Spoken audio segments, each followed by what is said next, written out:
Jokowi atau Mas Gibran itu harus ini ya Pak, harus mengikuti proses kaderisasi dan Gitu, tidak 5 kan tahun gitu. namanya organisasi ya. Apakah mungkin dia bisa merubah peraturan? Ya mungkin saja kalau mau. Kalau seluruh daerah mau ya mau. Ya, mungkinkah Partai Golkar mengubah syarat Ketua Umum Parpol demi Jokowi? Kita akan bahas bersama Aditya Perdana, Direktur Algoritma Research and Consulting. Mas Adit, selamat malam. Malam, Mbak. Pertanyaannya sederhana. Akankah Golkar rela kemudian mengubah aturan syarat Ketua Umum demi Jokowi? Ya, itu pertanyaan yang penting ya, tetapi itu menurut saya juga tidak mudah gitu ya. Karena Golkar adalah termasuk salah satu partai politik yang memiliki struktur kelembagaan yang relatif kuat gitu ya. Karena mereka sudah juga punya pengalaman yang cukup panjang, mengalami dinamika internal yang juga cukup tinggi gitu ya. Apalagi di setiap pemilihan pengurus itu selalu punya dinamika yang tinggi.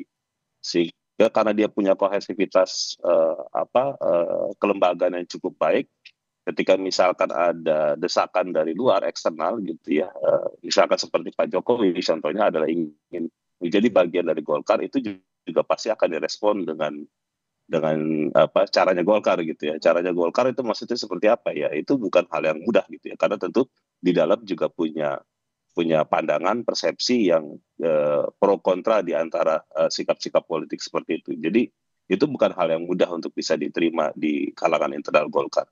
Ya, ini senada dengan ucapannya Pak Luhut ya, bilang kalau yang ngatur bukan dari luar, tapi Golkar yang akan punya aturan sendiri. Tapi kan kalau kita lihat juga selama ini, ya Pak Luhut orangnya Pak Jokowi.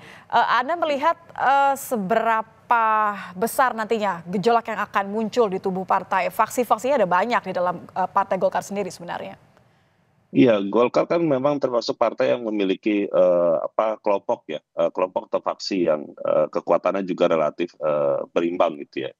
Karena memang dari sejarah kita bisa memahami Golkar itu punya kontribusi dan juga organisasi yang juga sangat solid gitu. Sehingga ketika misalkan merespon terutama hal yang sangat penting yang terkait dengan pimpinan ketua partai, ini tentu menjadi sangat harus direspon dengan sangat positif gitu ya. Nah, problemnya adalah karena vaksinya banyak, vaksinya juga bukan hanya misalkan seperti Soksi, MKGR dan sebagainya, tetapi kan di situ juga ada faksi-faksi kultural yang juga harus dipahami. Sehingga ketika misalkan ada Pak Jokowi ingin masuk di sana, maka tentu yang harus dipatuhi dan harus diikuti ya komitmen internalnya termasuk di ADART-nya. ADART-nya itu mengatur seperti apa?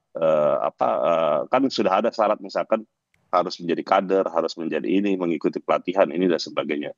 Jadi itu bukan hal yang mudah ya. Sehingga kemudian ketika misalkan taruhlah yang akan masuk adalah Pak Jokowi, tokoh bangsa misalkan, itu juga tentu akan menjadi pertimbangan yang akan menjadi diskusi yang menarik di internal Golkar gitu ya. Oke, Apakah bisa masuk? Ya itu yang persoalan yang akan diserahkan kembali kepada seluruh pengurus Golkar ya. Tapi kalau masuknya saja ke Partai Golkar masih mungkin ya? Bicara ketua umumnya lain lagi. Kalau sebagai kader saya pikir gak ada masalah ya. Karena kan tentu akan Golkar menjadi sangat senang hati gitu ya ketika misalkan tokoh besar seperti Pak Jokowi akan masuk ke dalam sebagai kader Golkar. Nah, pertanyaan berikutnya kan terkait dengan ketua umum ya, menjadi pemimpin partai. Nah, itu yang tentu di dalam juga ada yang bisa menerima, ada yang belum tentu juga mudah menerima soal itu. Gitu. Oke, tapi gini, Golkar selalu posisinya tidak pernah jauh dari kekuasaan.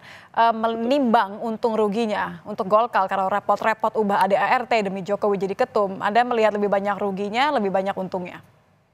Sebenarnya Golkar dengan konteks pemerintahan Pak Jokowi selama 10 tahun belakangan ini relatif memiliki satu dampak positif gitu ya.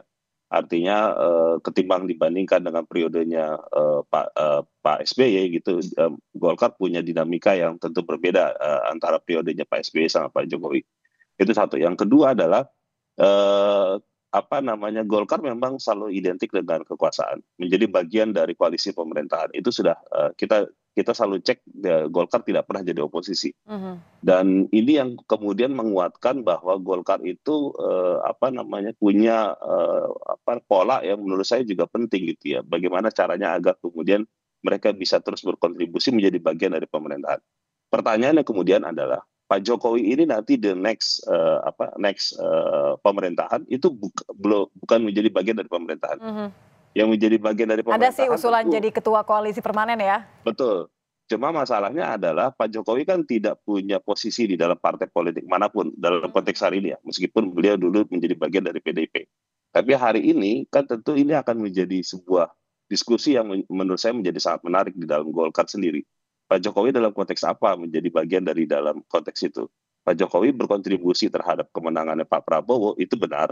Tetapi dalam konteks Golkar, itu sebuah diskusi yang saya pikir perlu untuk dielaborasi lebih lanjut. Karena tentu Golkar dalam keberhasilannya bisa memperoleh kursi yang cukup signifikan hari ini, tentu ini ada kontribusi di internal sendiri gitu ya. Bagaimana mereka bisa mendeliver semua program dan juga kerja kampanye mereka secara nyata gitu. Ini yang menurut saya menjadi sebuah kekuatan Golkar karena mereka mengambil benefit dari menjadi bagian dari pemerintahan, Mbak. Oke, ini kalau benefit kan berarti ada hubungannya dengan waktu ya, Mas Adit ya. Sementara kan Pak Jokowi ini setelah Oktober tadi ada mengatakan posisinya atau bargaining positionnya akan menjadi jauh lebih berbeda dibandingkan ketika masih menjadi presiden. Berarti ketika bicara timeline, kalaupun akan dilakukan sesuatu, logikanya akan dikejar sekarang, sebelum Oktober. Padahal kan Munaslup masih Desember. Ya itu dia, makanya pertanyaannya kemudian adalah apa yang ingin dicapai dalam konteks sampai bulan Oktober itu apa gitu ya. Kalau karena gini, yang paling dekat tentu semua partai politik punya konsentrasi setelah hasil pemilu ini diumumkan adalah mereka berkonsentrasi di pilkada.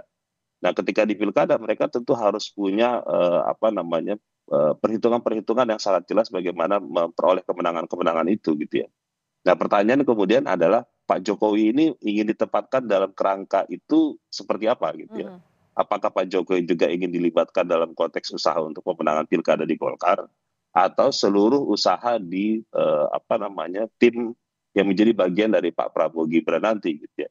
Nah, ini kan jadi sebuah diskusi yang menurut saya perlu untuk di-clearkan juga karena kalau misalkan dari timeline-nya soal Munas itu kan masih jauh bulan Desember gitu ya. Sementara yang mau dilihat bagi kepentingan praktisnya partai politik seluruhnya hari ini adalah sampai pilkada, Mbak. Jadi mereka ingin menempatkan itu konteks apa gitu ya untuk dilihat dari soal itu gitu. Jadi kalau Jokowi isunya menjadi ketum Golkar, ini yang perlu Pak Jokowi atau Golkar? Terakhir. Saya pikir gini ya, Golkar sebagai sebuah partai politik yang sudah mapan gitu ya. Tentu yang dibutuhkan hari ini adalah karakter pemimpin yang kuat gitu ya. Karakter pemimpin kuat ini itu bisa berasal dari internal partai sendiri. Jadi seperti Pak Airlangga, kemudian kader-kader menteri-menteri di kabinet sekarang itu sebenarnya juga sudah cukup banyak gitu ya. Jadi artinya Pak Jokowi itu bukan sosok yang dalam tanda kutip menjadi kekuatan internal di dalam partai Golkar. Jadi mereka menurut saya kalau Golkar ingin menjadi semakin lebih maju, seharusnya dalam pandangan saya yaitu harus dibangun dengan kadernya sendiri gitu ya. Jadi nggak usah lagi untuk ambil dari yang luar gitu ya. Kalau misalkan Pak Jokowi eksternal ya. Ya betul, karena kalau misalkan mau Pak Jokowi mungkin bisa ditempatkan bukan sebagai ketum misalkan ketua dewan penasehat atau apapun pembina yang menurut saya layak untuk di dalam posisi itu. Tetapi sebagai sebuah manajer atau pelaksana organisasi sebaiknya lebih baik dari internal. Dan itu kader Golkar itu luar biasa banyak ya Mbak. Jadi tidak mengkhawatirkan gitu ya, karena ketika ada kontestasi ketua umum di Munas itu akan banyak sekali yang akan bersaing soal itu. Baik, terima kasih Aditya Perdana, Direktur Algoritma Research and Consulting. Selamat malam Mas Adit. Malam Mbak.